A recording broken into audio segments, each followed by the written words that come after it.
মানুষ যতটা ভালোবাসা দেখায় ততটা ভালোবাসে না। এটাই বাস্তবতা।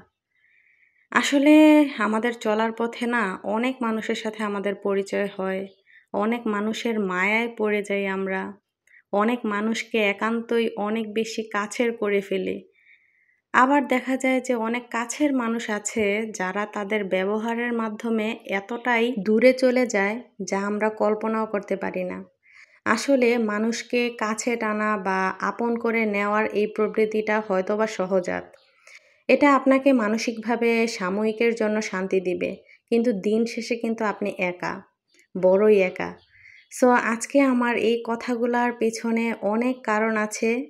জীবনে প্রায় অনেকটা পথই পাড়ি দিয়ে ফেলেছি। School, college, university. সো সব কিছু পেরিয়ে এখন বাস্তবতার সম্মুখে আমি দাঁড়িয়ে। সো এই বাস্তবতা ফেস করতে, করতে একটা সময় অনেক মানুষের সাথে পরিচয় হয়ে যায়। সো অনেক মানুষ না আমাদের অনেক কিছু শিখিয়ে যায়। যেগুলা থেকে আমরা অনেকটাই নিজেকে সংশোধন করি যে এই টাইপের মানুষগুলা থেকে দূরে থাকা উচিত, এই টাইপের মানুষগুলাকে কাছে টানা উচিত। সো আমি বলবো ভালোবাসা বা মায়া এই জিনিসটা তখনই কাজ করে যখন একটা মানুষকে আপনি মনের মতো করে পাবেন, ঠিক আছে? সো মনের মতো করে এরকম পাওয়ার সেই মানুষটাই যদি আপনাকে একটা সময় ইগনোর করে, অবহেলা করে, অবজ্ঞা করে, আপনারকে ওরকমভাবে আগের মতো মূল্যায়ন করে না, তো তখন কিন্তু অনেক বেশি খারাপ লাগে। তো যাই হোক এই ব্যাপারগুলা আমার একটা ছোট বোন আমার সাথে শেয়ার করেছে।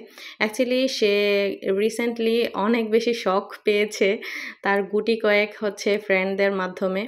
তো সে আমাকে খুব আপসেটভাবে বলল যে, "আপু এখন আমার কি করা উচিত? আমি কিভাবে মুভ অন করতে পারি?"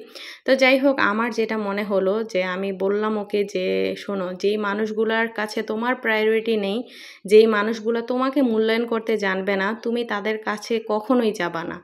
নেক্সট টাইম আর কখনোই ওই দিকে যাওয়ার ভুলেও চেষ্টা করবা না। কারণ তারা তোমাকে এরকমটাই করবে। সো তুমি তোমাকে প্রায়োরিটি দাও, তুমি তোমার রাজ্যে বিচরণ করো, তুমি তোমার রাজ্যের রাজা। সো নিজের প্রতি ওইরকম কনফিডেন্স আনতে হবে। জীবনটা অনেক সুন্দর। সো এই জীবনটা পাড়ি দিতে হলে তোমার একাই যুদ্ধ করতে হবে।" আসলে আমাদের প্রত্যেকটা মানুষকেই নিজের প্রতি যত্নশীল হওয়া উচিত। আপনারা কি বলেন?